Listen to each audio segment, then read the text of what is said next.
Are you looking for peace of mind at your doorstep? Look no further. With the Blink Video Doorbell, your home's entrance is always within your control. Check out the link in the video description to learn more and get your Blink Video Doorbell on Amazon. Your home is in your hands.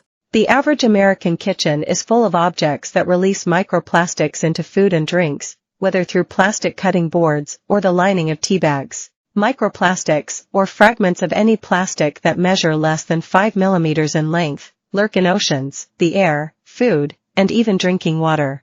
Humans constantly inhale and ingest them, raising the odds of experiencing whole-body inflammation, neurological effects, DNA damage, and a weakened immune response. Microplastics differ from PFAS, forever chemicals derived from plastic, which can take years to degrade in the environment and the human body.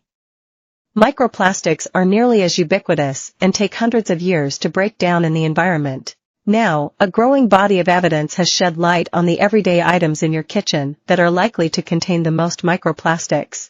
Worldwide, people consume an average of 5 grams of microplastic every week, depending on age and sex, studies suggest. Many plastics are used worldwide, with more than 20% classified by the EU as concerning due to their persistence, accumulation in human tissues, or toxicity.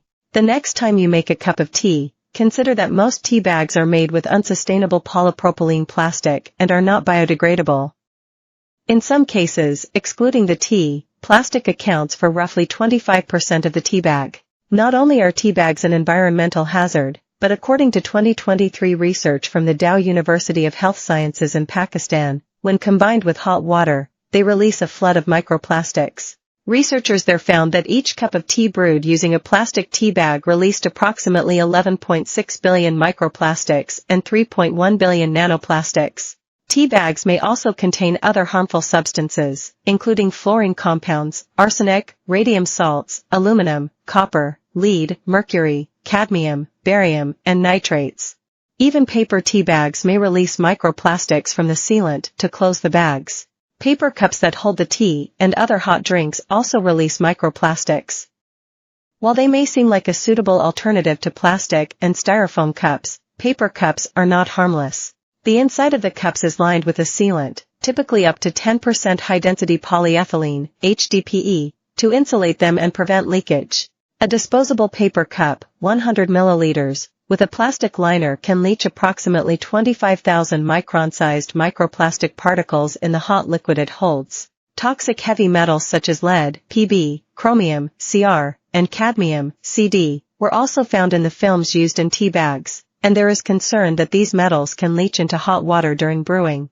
Like plastic lining on paper cups, plastic ice cube trays can also impart microplastics to ice. Plastics, being resistant to water and ice, tend to float on the surface of water and ice. When water freezes, these plastic particles are pushed out of the ice because they don't mix well with water. As more people become aware of the dangers of microplastics in the home, new, plastic-free alternatives have emerged. Silicone and metal ice trays are promoted as a sustainable alternative to plastic trays. Plastic food storage deemed microwave safe also leaches microplastics into the food it holds. In 2023, a team of researchers from the University of Nebraska-Lincoln found that microwaving baby food in plastic containers can release more than 2 billion nanoplastics and 4 million microplastics per square centimeter of the container. The health issues associated with consuming microplastics are still under investigation. Still, one of the team's experiments concluded that 3/4 of cultured kidney cells were dead just 2 days after being in contact with the particles. The researchers concluded that toddlers consuming microwaved dairy products and infants drinking microwaved water/drinking products absorb the greatest relative concentrations of plastic. Experts also recommend reaching for plastic-free glass or bamboo cutting boards, as plastic cutting boards also leach microplastics into food. A 2023 peer-reviewed study reported that chopping on polypropylene cutting boards released more microplastics, 5 to 60% greater mass, and 14 to 71% greater number of microplastics, than polyethylene boards. Using a polyethylene cutting board could result in an annual exposure of 7 to about 51 grams of microplastics.